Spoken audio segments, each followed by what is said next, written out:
In this short video, I'm showing you how to use melt flow indexer from AHP Plastik Makina. This is basic machine from AHP Plastik Makina with two weight. First one is 2.16. Both together is 5 kg. It is coming to you with hopper, with piston, with cleaning rod, brass cleaning rod, with a rod with a pin for the cleaning of the die, with steel tray, with paper for thermal printer. Basic machine has touch screen, 7-inch touch screen. Thermal printer installed on the unit for the printout of the last report. Also, it has USB data output for printing, for the export of the data for Microsoft Excel in computer. First of all, you need to set the temperature. The temperature is here. Temperature setting is here. It is 190 for polyethylene, 230 for polypropylene. For temperature, you need to check the specification of the material, that melt flow index, rate measurement temperature, how much is the MFR measurement for that specific material, if it is 190 or 230 and so on. The cutting time is defined based on the table in the ISO 1133. This is 5 second, 15 second, 60 second, 120, 240. It is defined based on the melt flow rate that you read in the ISO 1133 standard, and set the cutting interval here. Number of cut is 5, is enough for measurement based on type A. According to the standard. After setting the temperature, you need to click on heating on. Heat on. When you click on heat on, it is in green and it shows that the heating started. That's all. For setting the temperature, you have two heating elements. First one in the bottom side of the cylinder, and the other one is in the top side of the cylinder. This machine has two thermal sensor and two heating elements, and specification for these two heating elements and calibration parameter is defined here. Up sensor, this is set value for up sensor. Down sensor is here, and this is set value for down sensor. You can set them separately. Also, you can set the offset parameter for the down and upper sensor. This is the parameter for calibration purpose. I will show you how to use this parameter for calibration purpose of the machine. And also, when you are changing the heating element, here you have the auto tune of the heating elements. After changing the heating elements, you can auto tune the parameters, PID parameters of the controller for the machine. For both controller, in the up sensor you have auto tuning, and in the down sensor you have also auto tuning for the controller. That's all. After setting the temperature, wait at least for 20 minutes for the whole cylinder to be stabilized on the set temperature. Now the set temperature is 190 and the present value is 189.8, and we've just waited for 20 minutes and we can start the test now. For filling this, the sample, the granule or whatever, or the grinded pieces from the product, you can fill in the cylinder. 3 to 5 grams of the material is enough. I'm filling the cylinder like this. For the hopper not to be blocked with the granule material, you need to fill it very slowly, like what I'm doing here, slowly.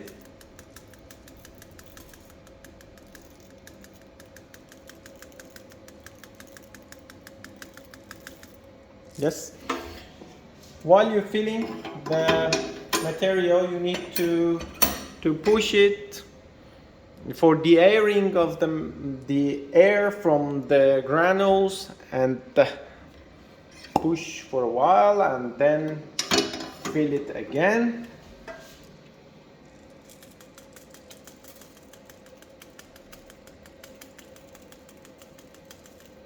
Yes, I think that's enough.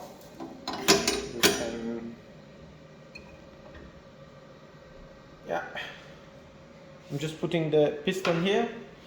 You see, there are two markings on the piston. The first marking, the bottom marking on the piston need to be higher than the top section of the cylinder. You need to see this marking, and the measurement always need to be started when this marking reaches the top of the cylinder.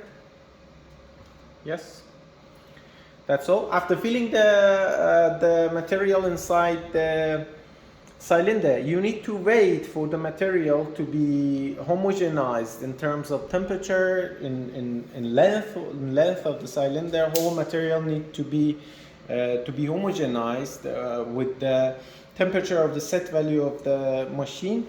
If it is low value MFI material, you can also put the lower weight on the piston. If it is very high value of MFI for the material you're going to test, the piston itself is enough and no need for putting another weight on this.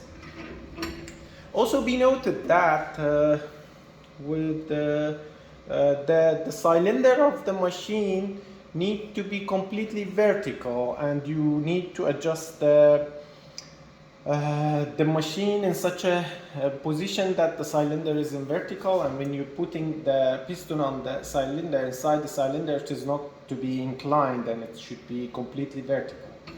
Yes, I'm waiting at least 4 minutes for the material to be homogenized in temperature, and after I will start the test with 5 kg. It is polyethylene. When you're filling the material inside the cylinder, the temperature will be dropped for some degrees, 1 or 2 degrees. That is because of that this material is in room temperature, and the cylinder is set on 190 degrees centigrade. And when you're filling the cold material inside the cylinder, the drop you see here, the temperature will be dropped for a while. Now the set value is 190 and it shows 187.7, and you need to wait for the temperature to be stabilized on 190. At least 4 minutes. 4 minutes is enough, 4 or 5 minutes is enough. And then we will start cutting. Okay, we've been waited for 4 minutes, and now you see the temperature being stabilized, and it's just 190, 189.8. And now I'm putting the weight here. It is polyethylene, and I'm putting 5 kg weight on the piston, and I'm starting the test. Yes, I'm starting the test. You can click on start. The first cutout, you see the first cutout, you need to put it aside. Be noted that the time need to be not to be set in such a way that the length of the sample piece going below 10 millimeter. And if you know nothing about the melt flow rate of the material you're going to test, set the time in such a way that the sample cut out length not to be less than 10 millimeter, maybe 20 millimeter, 30 millimeter is okay if you know nothing about the melt flow rate of the material. And according to the norm, you cannot define the cutting time in the beginning. Then start with a time that the length of the samples being 20 millimeter, 30 millimeter, 15 millimeter, and after defining the melt flow rate in the first test, you can define the correct cut out time from the standard based on the measured melt flow rate for the material. Yes, you see it's counting down, the timer is counting down, and after 120 seconds it will cut the first sample.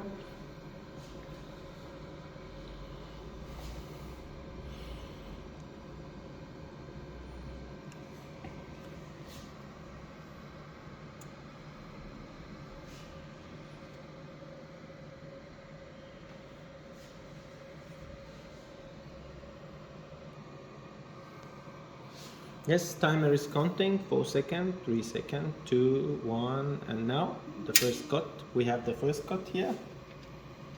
We will wait for the other four cut out of the samples.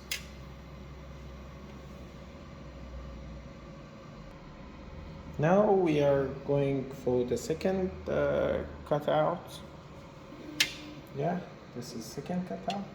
Even with two pieces, we can measure the melt flow rate. I'm showing you how to measure. You see? Okay, let's go for the balance.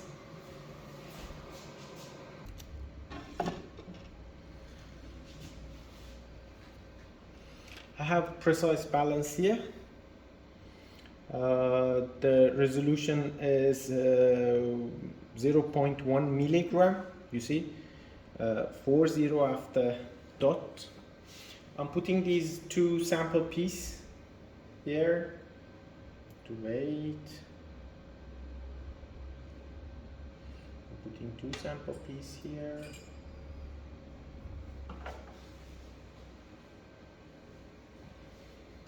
The value is 60 weight. Read the correct value. 68, 0.68, 58. 0.68, 58.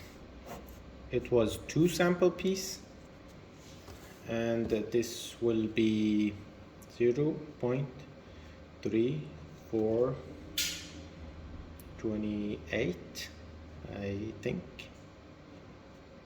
Yes. And for 120 second, the value is this one. For 10 minutes, that is 60 second. MFR is 600 multiplied by 3428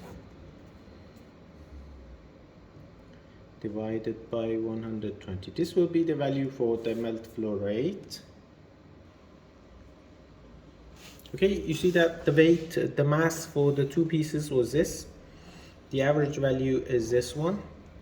For 120 seconds, the average value was this one, 0.3429. For 600, because we want to present melt flow rate in 10 minutes, and it is 600 seconds.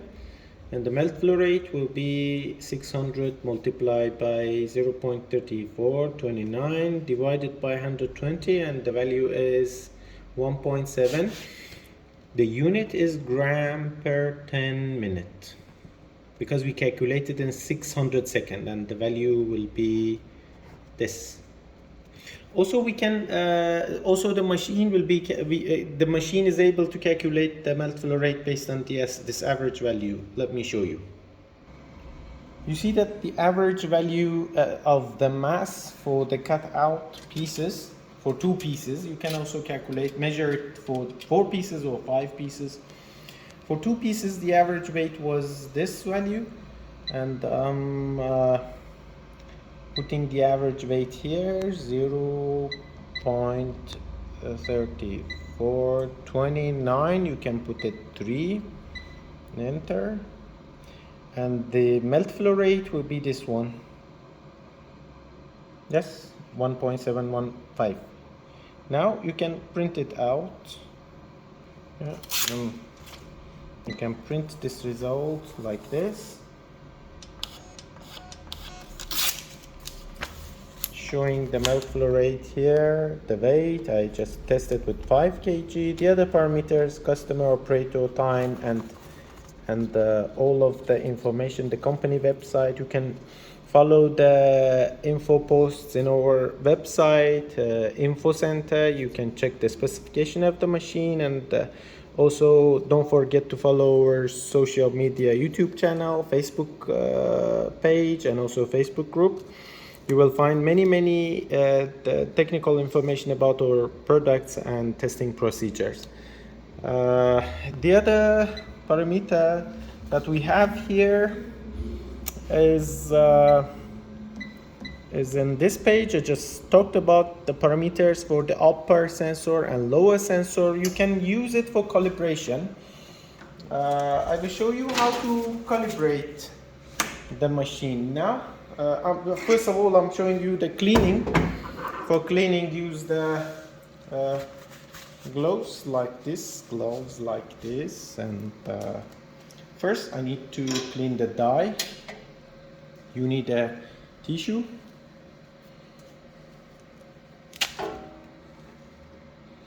Yes, this one. You can open, pull it, push it from upper side, and you will have die in hand. Clean the die hole rapidly. Don't let the material to be cooled down, and using this tissue, clean the die in this way. It's easy. Yes. For the faces of the die, you can clean with cutter. Yeah, you see, it's easy. Now, die is clean. For the piston, the next step is piston. Don't let it cool down and clean it rapidly like this.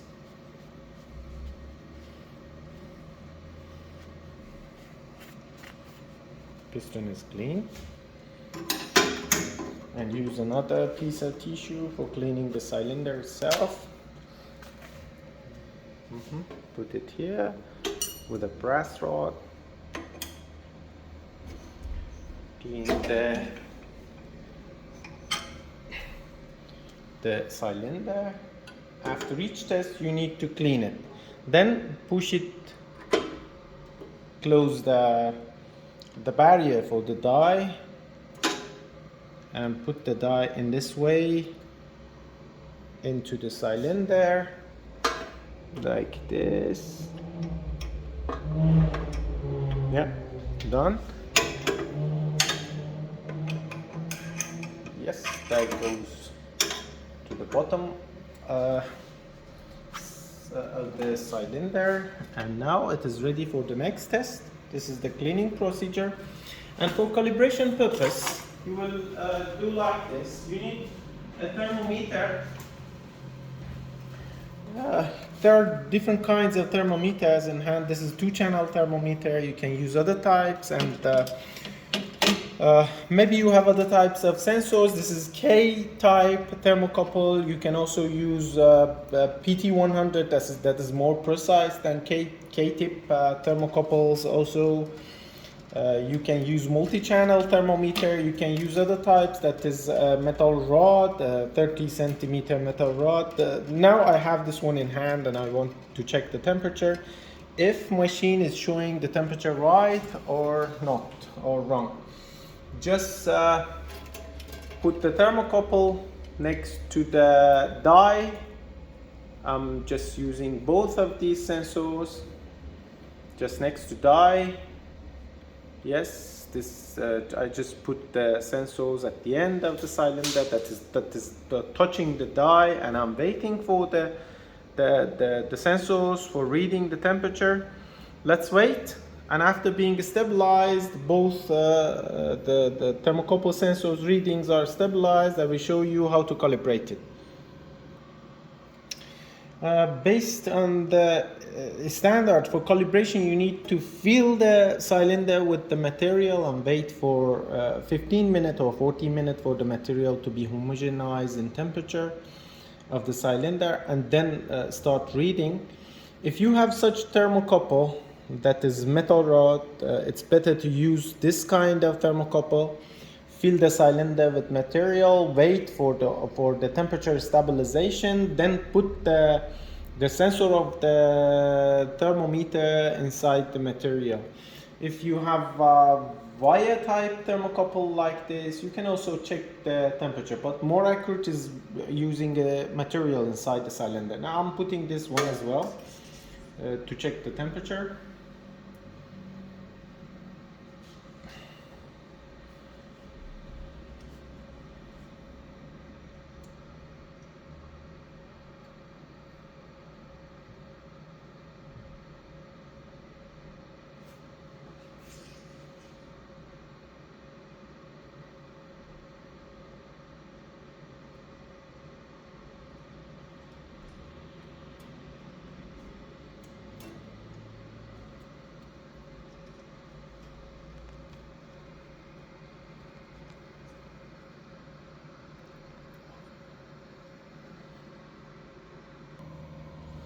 Yes, I just put this type of thermocouple, and the cylinder, now the cylinder is empty. I just put the wire of the K-tip thermocouple at the end of the cylinder that touches the end of the top surface of the die. Also, you can use this metal rod thermocouple. You can fill the cylinder with material. This is the right way according to the norm. You need to fill the cylinder and put such kind of thermocouple inside the sensor and check the difference between the temperature that is shown here and the temperature that is shown on the indicator. Now I'm using, this is 2-channel thermocouple, I'm using 1 channel. It shows 189.8 and here it shows 190.6, and I can set this offset. For example, now the difference here, you see the reference indicator, please show the reference indicator. It is 189.9 and here we have 190.6. the difference is 0.7 less. I need to add 0.7 degrees centigrade to this present value. I need to go to here, the setting of the upper up and down sensors. The current value of offset is this one. I need to add this value to 0.7. I mean the current value plus 0.7, meaning that it should be 0.8 minus, I just added it with 0.7 minus this one. I just added 0.7 to the current value, to the past value. It was minus 1.1 plus 0.7. It should be minus 0.8. And I need to do the same with the other sensor.